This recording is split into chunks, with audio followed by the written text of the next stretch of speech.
cases of coronavirus worldwide. The number of cases of COVID-19 outside China has increased 13-fold.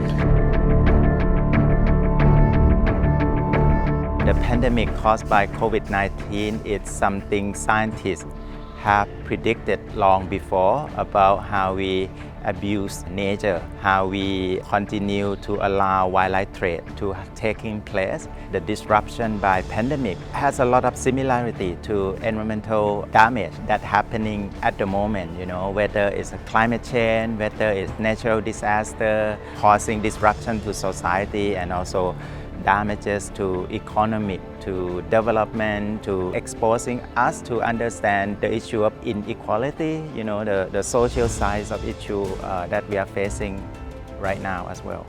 Petch Manopawitr, Thailand's outstanding Fulbright alumni or TOFA in short, who received Humbert Humphrey Fellowship program and currently wears many hats as freelance conservation scientist, serving as an advisor for various environmental related programs and organizations, reflects on how the world still has hopes moving forward by doing the right things and making the right decisions. COVID has pushed the reset button on many things. I think it shows us that many ways that we have developed so far has done so many wrong as well in terms of leaving many people behind, the function that not really functioning as it should be. The biggest question is the relationship with nature, the relationship with environment. I think we can do a lot better in terms of finding solutions that based on nature. So if you look at global policy now, in Europe, in the US, now they're proposing Green Deal, how we going to develop and recover economic in the future by not leaving nature behind.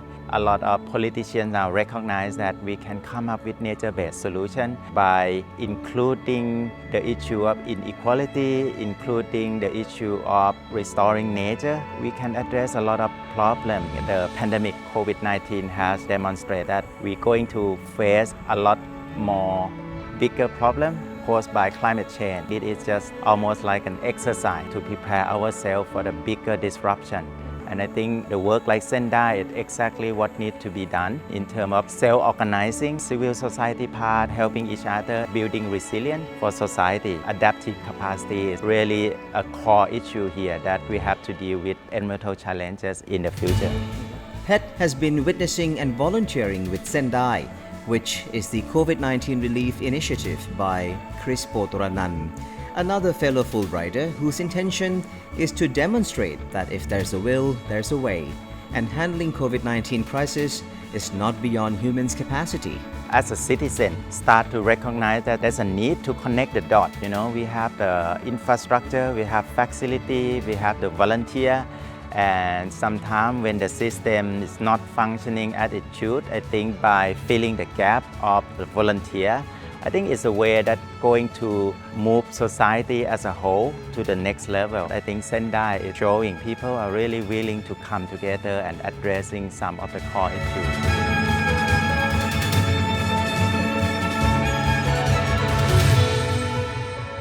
The pandemic really taught us that there's a new discovery, new finding every day, and we have to adapt to the new finding. Similarly, I think in terms of environmental conservation, we know the problem long before. We know that the advancement of technology and scientific knowledge allow us to solve the problem. What we need is political will and global will to change course of development. Public awareness is still the key, and I think Zendai has shown that when the problem has been exposed to the point there's no escaping. It really exposed the problem to the core, but also showing the way how to solve the problem. And I think if that becomes public consensus, you really have a good chance to influence policy. Basically, the decision maker will have no way to dance around or to find an excuse of inaction. Public awareness driven by civil society action going to be the key to really making a policy change.